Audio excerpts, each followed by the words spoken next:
to Leitner. Puts it up. You're listening to the Culture State Podcast. Get ready. Woo! Welcome back to the Culture State Podcast.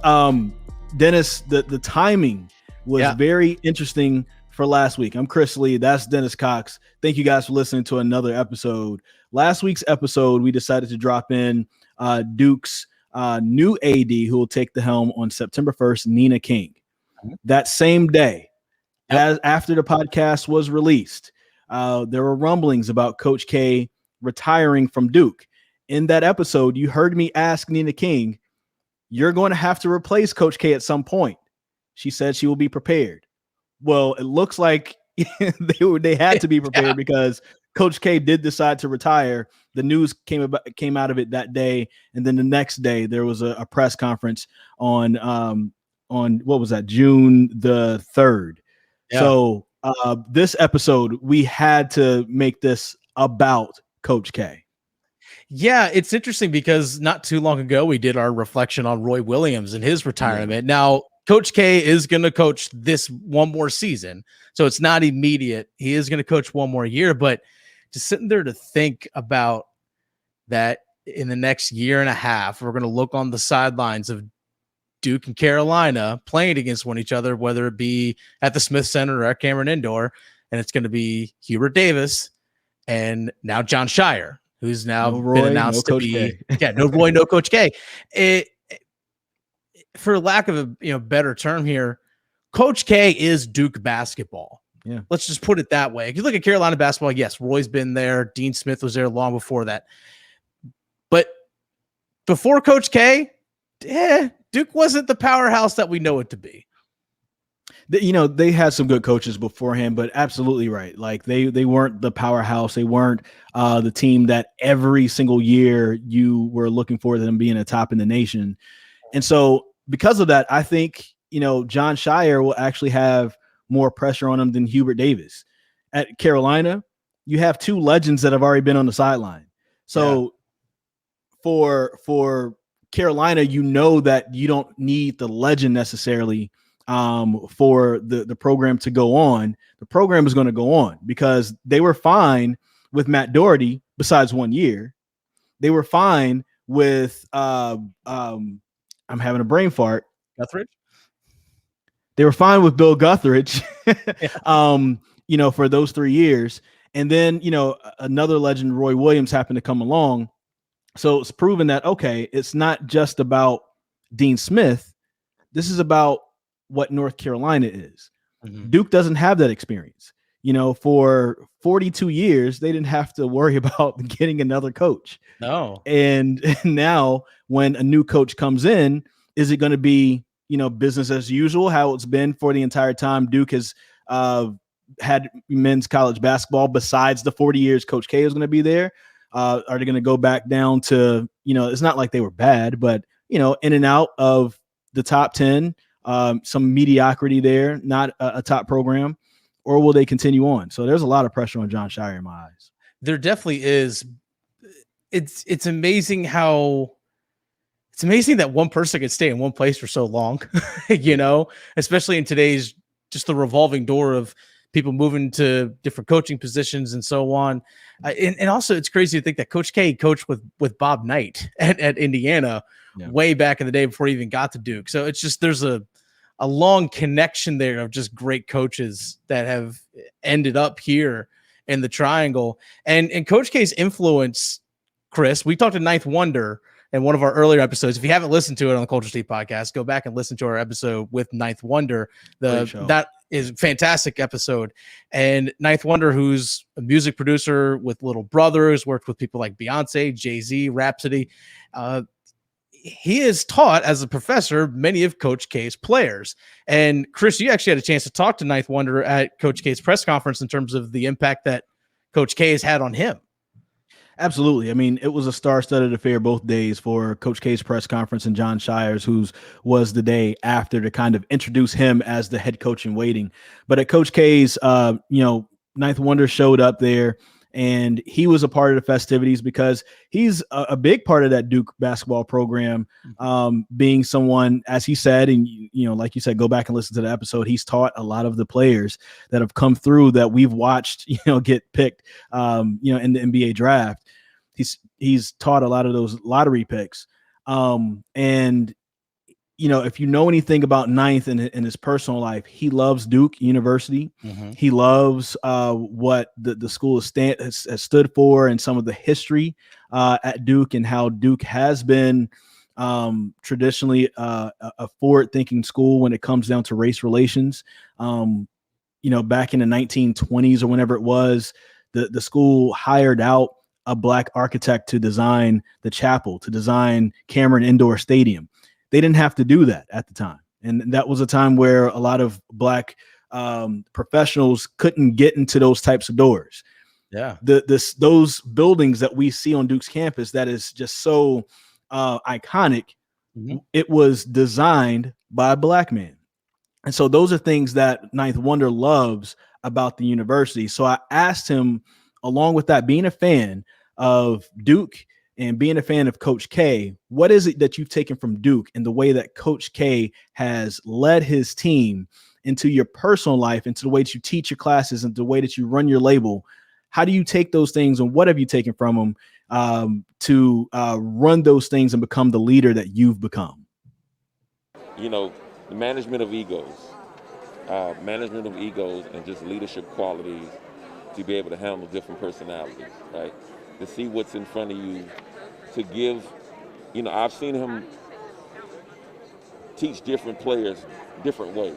You can't teach each player the same way, right? In the heat of the battle, in the huddle, but he knows how to get certain players going. He knows what to say to certain players.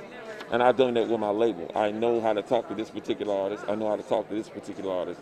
Just by watching him on the sideline to get this person going, to get that person going, that unique leadership quality you don't get a lot, right? And that's what I've watched him do for so many years. Whether I've been here in Cameron or watch on TV, just the heat of the battle, I carry that same thing into my label and say, okay, I need to talk to Rhapsody this way. I need to talk to Ruben Vincent this way. You can't talk to everybody the same way, but you can all have a common goal. And that's the thing. He preaches togetherness all the time. And for me, it's the same thing. It's family before anything. And that's why I kind of just watched him and just implement it into my own situation. Shout outs to Ninth Wonder for giving us a little bit of time after the Coach K press conference to give that answer. Dennis, I want to ask you this because this is a takeaway, and I haven't said this publicly. I haven't written this or been, on television talking about this, but the difference between Roy Williams' press conference and Coach K's press conference. I kind of, in a way, feel like Roy Williams deserved what Coach K got. Yeah. But Roy Williams put himself down so much that he couldn't get that. So it felt somber. It felt sad. He was kind of running himself down. Yeah. I'm not where I need to be as a coach, so I need to step away. I couldn't get it through to these guys. We were in these situations and down by this much where we could have won on the last shot, and then 8 times or whatever, this happened and we ended up losing. And it really felt sad. And it felt like that old racehorse where, thank you for winning. We don't have, any use for you anymore. Boom, we're going to execute you.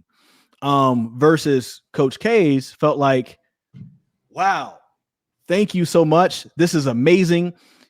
I've accomplished all this here together with some great people at a great university, and this is a joyous day, and I'm going to be focused on this next year, and we're going to try to go out and win a national championship on my very last year. It was two very different tones to those press conferences, and I really feel like Roy kind of took himself out of being able to have that joyous occasion leaving. Did you get that sense when you listened to the 2 different press conferences? That now that you mention it, yeah, I never really thought of it from that point of view, but now that you mention it, that does, it kind of makes sense. Yeah, I would say so. And plus, I think as well as that it's Coach K announcing, hey, this is my final year, as opposed to saying I'm stepping away effective now. So I think that may be part of the reason for that. So yeah, I can't disagree with that. I would probably say you're pretty spot on about that. I think it's also part of the personality with Roy was that he always just like, oh, there's Dagum Roy, right? I think it's kind of like the running joke. I say running joke, but it is something that there is a little bit of self-deprecation with Roy, and I don't know, maybe if that lended to that, but I think it's kind of a more with K. It's like, here's my retirement tour is coming up, as opposed to I'm done.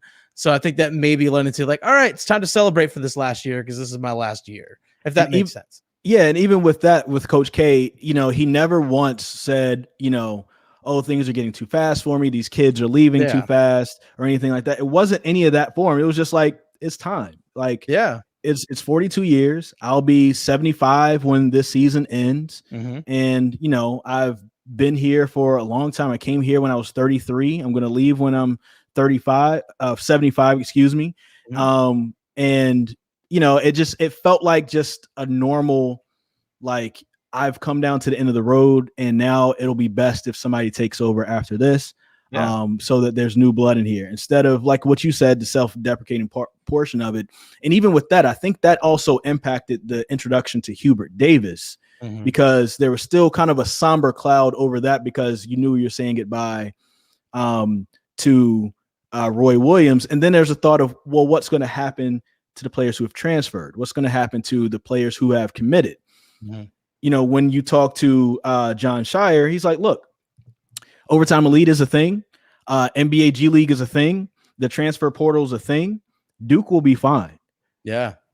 Duke is going to have the players that we want come to Duke, and we will be fine. And there's just a different feel. And also with Coach K saying that, hey, if I've promised a kid that I'm going to be here to coach them, I want to be here to coach them. So I'm not going to go out on the road and recruit for next year. I'm going to be with my kids that I recruited for this year. Yeah.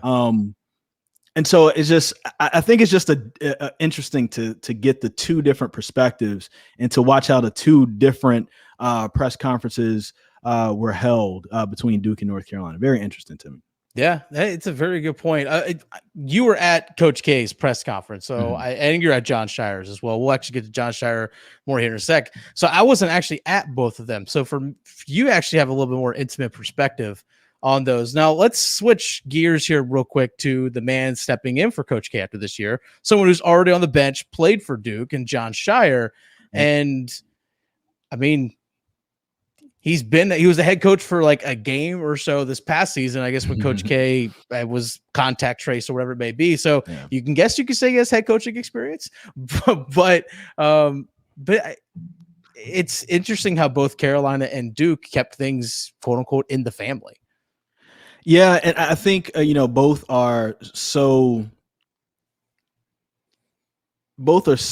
programs have been built up so much that I think you can't have an effective person from the outside at this point lead any of those schools, because they're fine with what's in the family. It's not like, there's been, corruption within both programs or anything like that, to where you need to get new blood from the outside to kind of change things and make PR better. Just kind of like with, what happened at Penn State, over 10 years ago, right? Yeah. If you had to get some new blood, and that's not a situation where you can get, pull within the family, because obviously things weren't going right there. So I think it's the right idea for that to happen. John Scheyer is set up, and Coach Hubert Davis is set up. Yeah. John Scheyer, I think he's going to become the first head coach at his alma mater where he won a national championship as a player and as a coach. Yeah. And for the school at the D1 level. And so that is something that is just unprecedented. He's going to do a good job, I believe.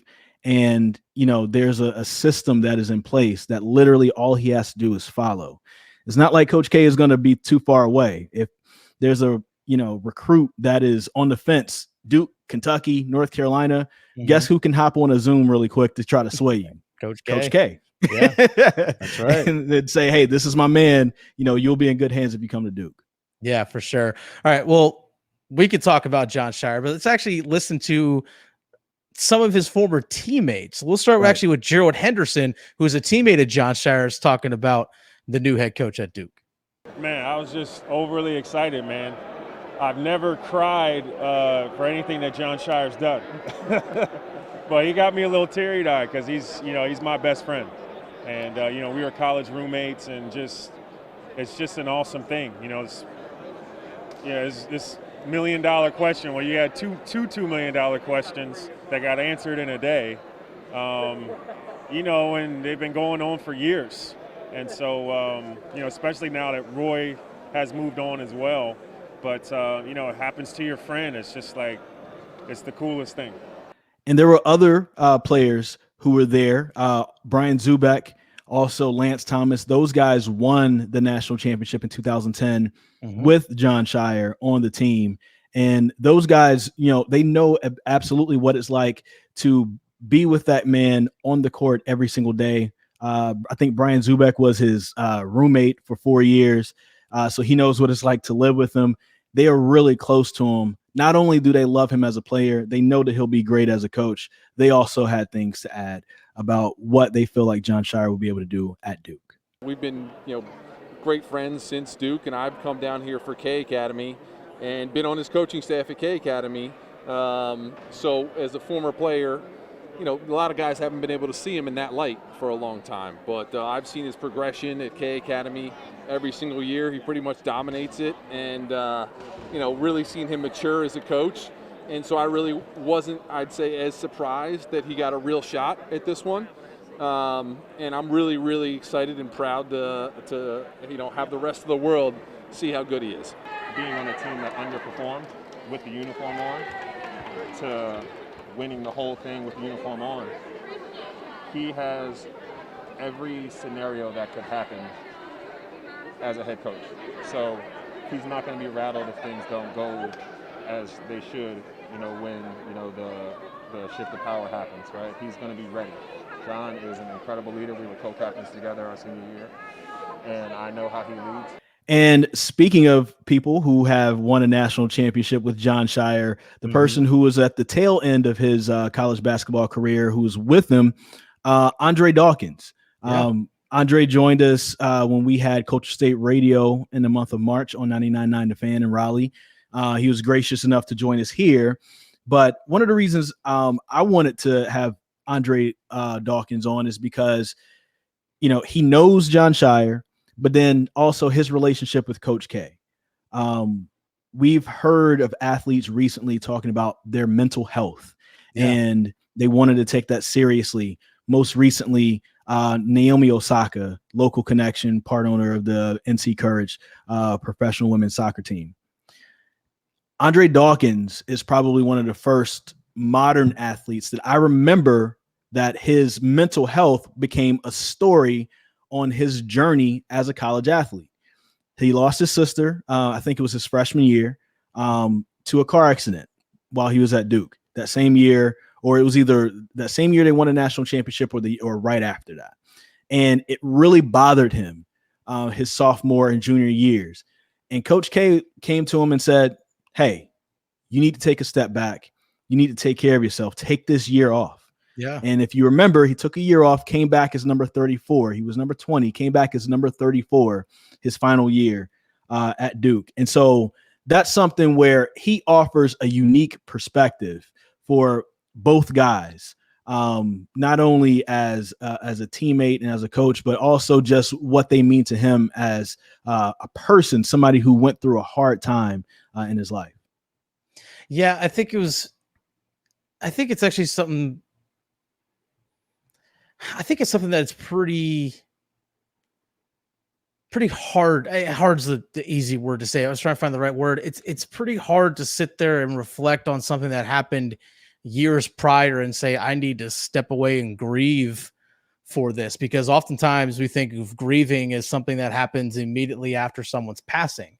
Yeah. Whereas grieving can take place over a long period of time. And oftentimes that grieving, while it may not be heavy on you every single day where it's impacting your day-to-day life, grieving could still be happening throughout the rest of your life. The loss of somebody, we still think about them. They still impact your life. The loss of them impacts your life in some sort of way.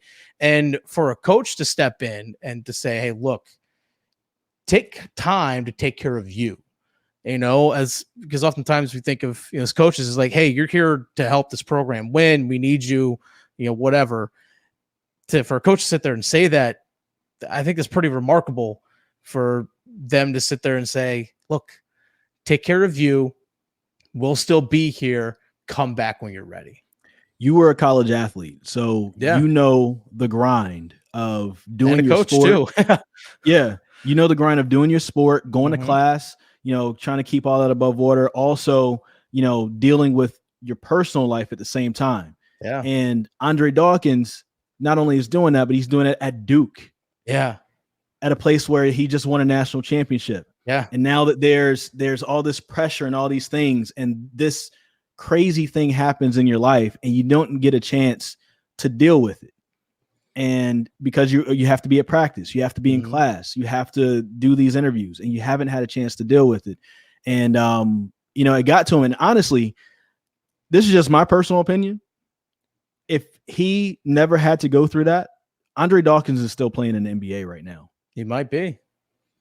He was so athletic and he is exactly what you want in the NBA right now. He's a 6'4", 6'5" player who can play defense. He's long, athletic, and can shoot.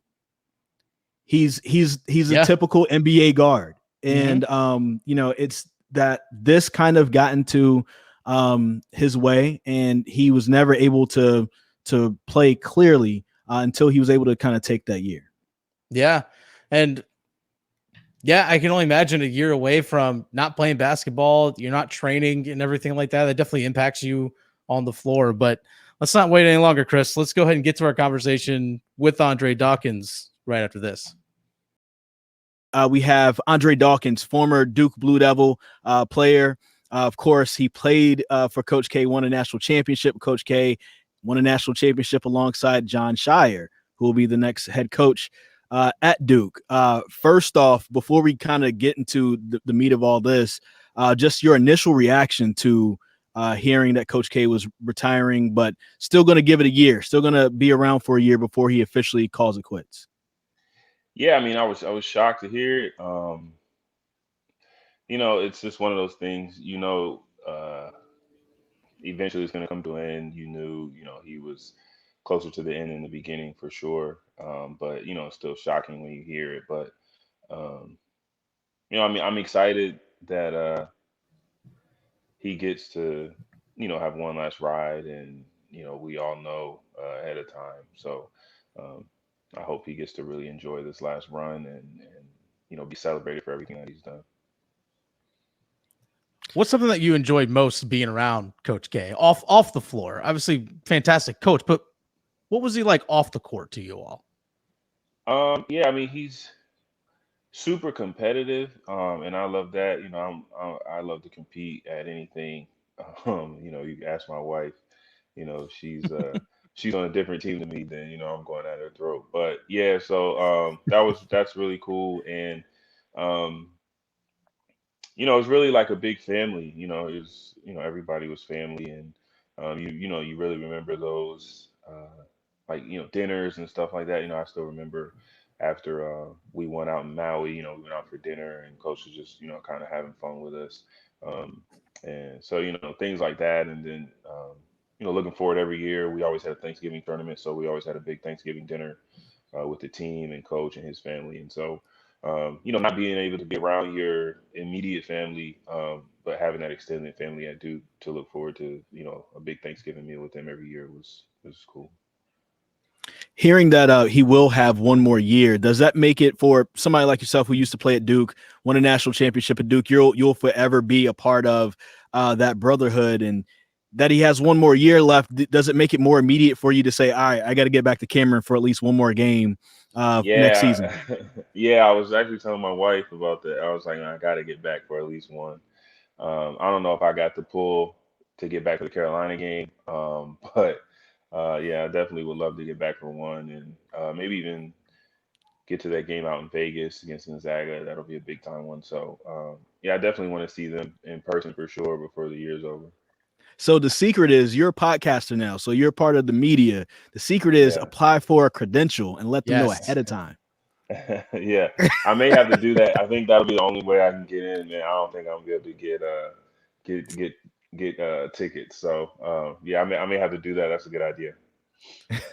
I can only imagine how much tickets are going to cost on the secondary market for Duke, Carolina, at Cameron this upcoming season. Yeah, I'm already thinking that's 4 figures at minimum.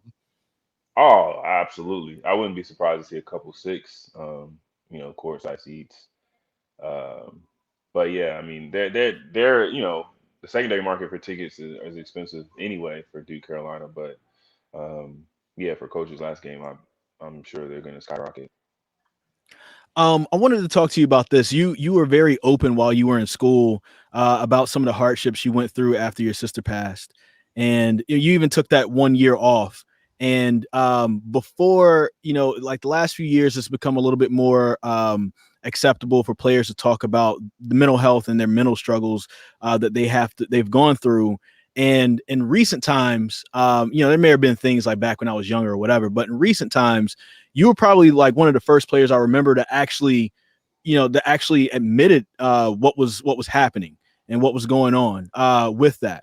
And obviously, you don't get a chance to do that without someone like Coach K, who gets a chance, who supports you and allows you to do that. As far as when that situation was going on, how did Coach K help you and help make that situation kind of better for you, and also being able to allow you some space so you could heal mentally, so you could be back on the court 100%? Yeah, I mean, it was a situation where for me personally, like I didn't know that I really understood, what I was dealing with while I was dealing with it, and it wasn't. It was less of allowing me to take time, and it was more so saying you need to take time, just because he'd been around me for 3 years and understood that I just wasn't quite right, and so it was a blessing just to be able to take that time, step away from basketball. I didn't play for a long time, for a few months, and just to be able to look the issue in the eye and figure out, um, first understanding that there was a problem, and then starting to figure out how to get through that problem. So yeah, I mean, I don't think I could have been in a better place, and then them welcoming me back with open arms for that last year was awesome as well. So he and I have spoken about it after I left, and so yeah, I just told him I appreciate it. So it was his idea for you to take that year off. Yeah, yeah, it came from him first. Wow. I mean, that's big because, Yeah. around that time, it wasn't that long ago, maybe like 10 years ago, but around that time, you didn't hear about, things like that happening. So it's cool that he recognized that and gave you that space. That's really cool.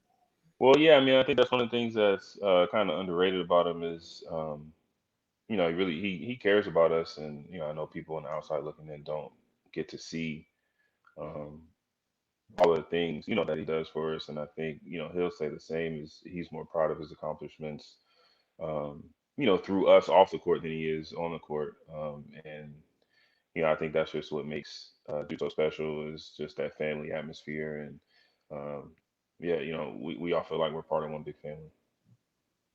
Was this something that off the court struggles? Is this something that you are constantly having conversations, at least in the past, with your teammates about? Were they your outlet in terms of being able to talk to them about different struggles? No, not really, because when I was kind of in the thick of it, I don't know that I even really understood, until I had, took a step back, because, basketball is such a big part of our lives. It's like, you just got to go in every day and put your head down and work. And so, yeah, for me, I don't know that I really knew what I was dealing with until I got a chance to take a step back and really address it. All right, let's switch gears a little bit. Your former teammate John Scheyer is going to be the next head coach after Coach K officially retires after next season. And you had a chance to play with him. You won a national championship with him. And one thing I thought was interesting today, Coach K said John Scheyer is one of the smartest coaches in America, and nobody knows it. So I want to get your take from your experiences with John and just his basketball IQ and his ability to be able to lead a team. Yeah, I mean, I think we only played together for the 1 year, but in that 1 year, I got to understand his game, and I think his IQ is what made him so special. He'll tell you himself he wasn't the best athlete. He wasn't dunking on anybody. Um, he wasn't. He didn't have like the super tight handle where he's doing crazy things with the ball, but he was just super steady. And that senior year, I'm pretty sure he led the led the NCAA in assist to turnover ratio just because he knew um, how to play the game. He knew his limits, and he stayed within those. And that's not a knock. That's high praise. 'Cause, a lot of guys never really get to understand that. And um, when you play within your means at such a high level, you end up with really good things. And so I'm excited to see what he does, man. He does have a super high basketball IQ, and I'm sure it feels good from him getting that nod of approval from coach. So I'm excited to see what he does. Is he a pretty hyper competitive person too, like Coach K? Oh yeah, incredibly competitive. Yeah. I mean, he's pretty low key, but yeah, he's definitely super competitive for sure.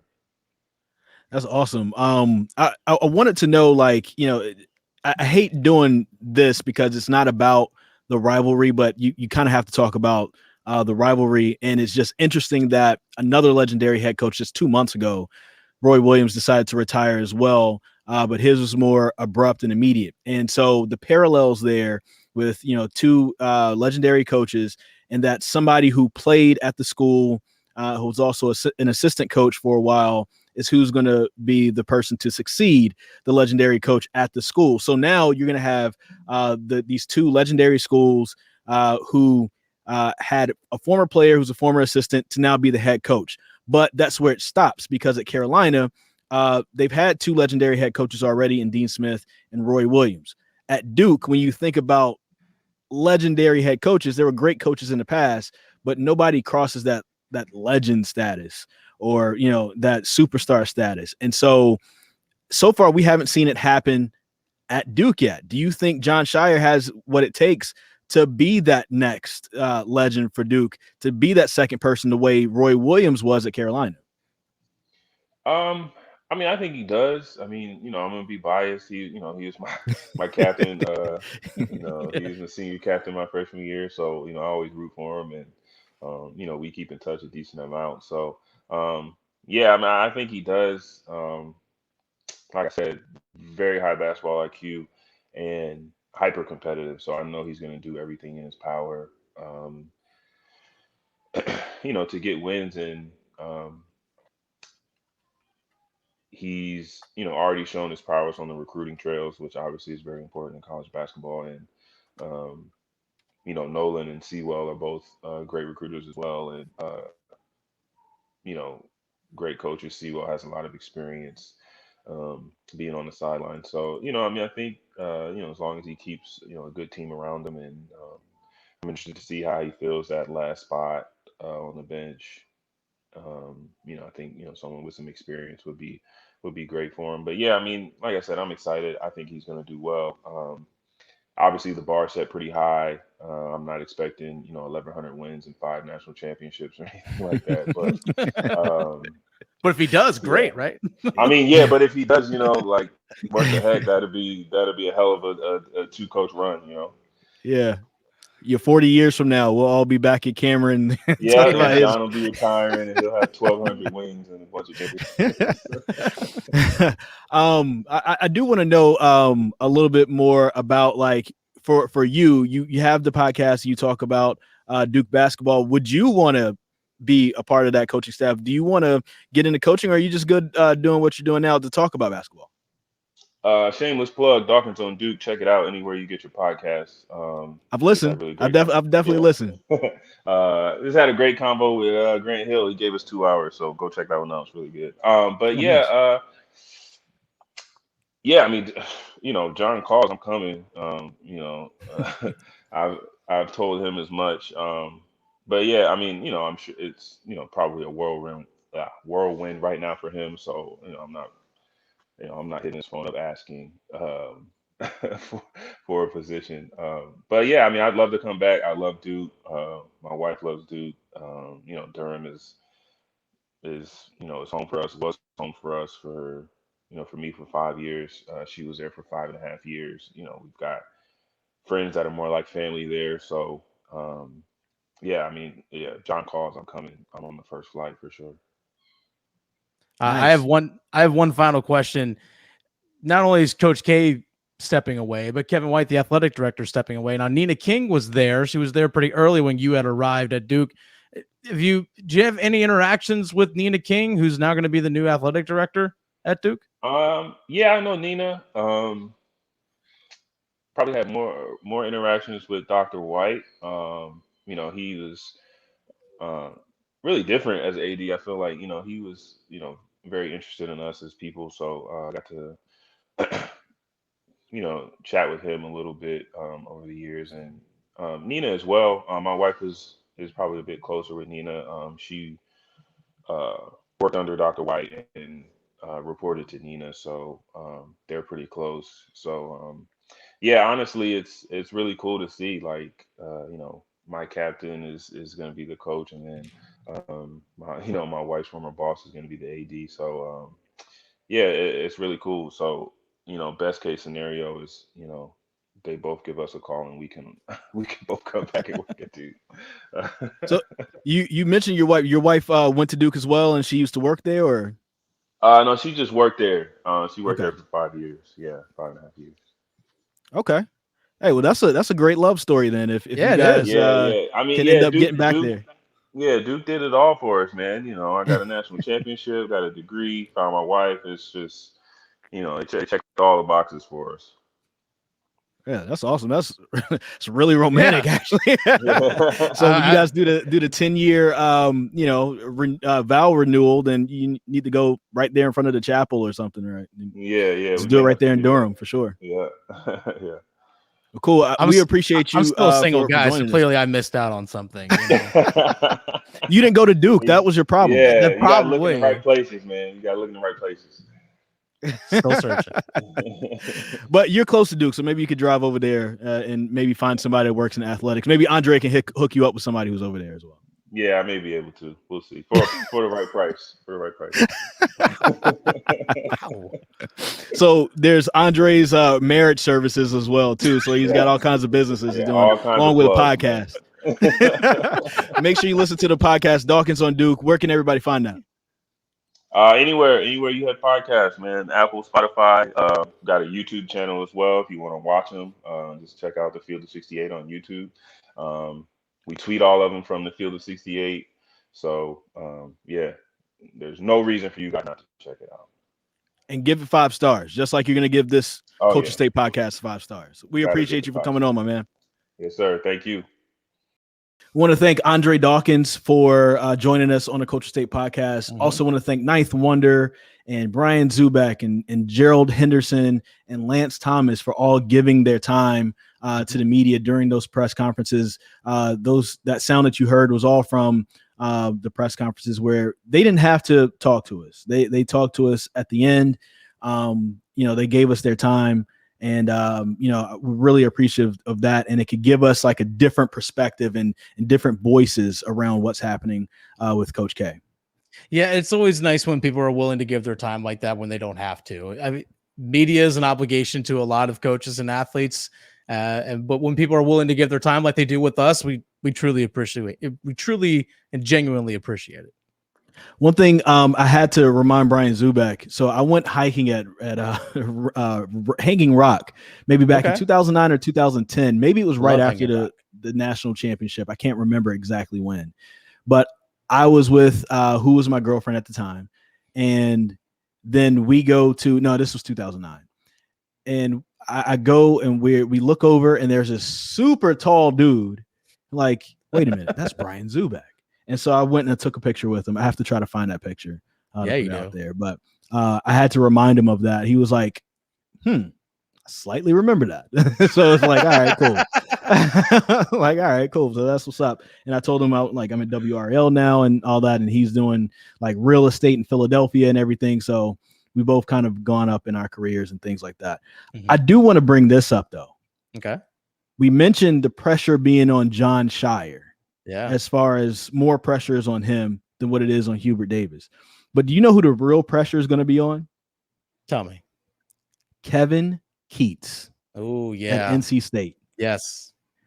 For NC State, think about the idea of being an NC State fan, living in the 919. This is the biggest school of the area, probably has the largest economic impact as far as like the programs that are there and the amount of alum that stay in the area and work in the area. Yeah. Probably the biggest economic impact out of Duke in North Carolina and NC State. NC State has it. But who else can say that their two biggest rivals are only 30 minutes away from them in the same market? You're a bigger school, have a bigger fan base, but the other two schools get more national attention in the sport that you want the attention in is basketball, right? Arguably, NC State has been the best overall in football, but they haven't been like national championship splash type of football team. So it doesn't resonate the same. And now you've had this legend that's been there for 40 years. You had a legend at Carolina and then another legend come at Carolina. And all you've been waiting for is a chance to be better than Duke in North Carolina on a regular basis. Yeah. This is your shot, NC State fans. It is. The pressure is on Kevin Keats. Keats is going to go here soon to be the longest tenured men's basketball coach in the area in terms of the Power 5 schools. That's what he's going to be. He's going to be the longest tenured men's basketball coach. That is wild to think about. Yeah, pressure. There's definitely going to be some pressure on him for sure. But I do like where Keats in that program has been trending since he's gotten there. Yeah. But, it's NC State fans don't want it to just be good. They don't want to just beat Carolina and beat Duke once a year, right? They want to make long runs in the NCAA tournament. They want to get to the Final Four. They want to potentially win a national championship. They want to start beating out Duke and North Carolina for recruits. That still hasn't happened yet. So the pressure is on. Time will tell. TikTok. The fans are waiting. We'll see what happens with that. Absolutely. We talked about it before. We'll wrap with this. When all three programs in terms of the Power Fives, Duke, State, Carolina, when on both men's and women's side, when they are all good, it only means it's better for everybody. Absolutely. We're already seeing it on the women's side. Definitely want to see it continue on the men's side. I was just about to say, it's definitely happening on the women's side, and folks definitely need to pay attention because those games next year will be amazing. Thank you guys so much for listening to the Culture State podcast. We're going to have some NC State flavor next week. Yeah, we will. And head football coach Dave Dorn is going to join us right here on the Culture State podcast. Yeah, that's right. He's going to tell me how terrible of a person I am. Well, actually, you're going to tell me how terrible of a person I am for not liking IPAs, but you'll have to listen to that next week.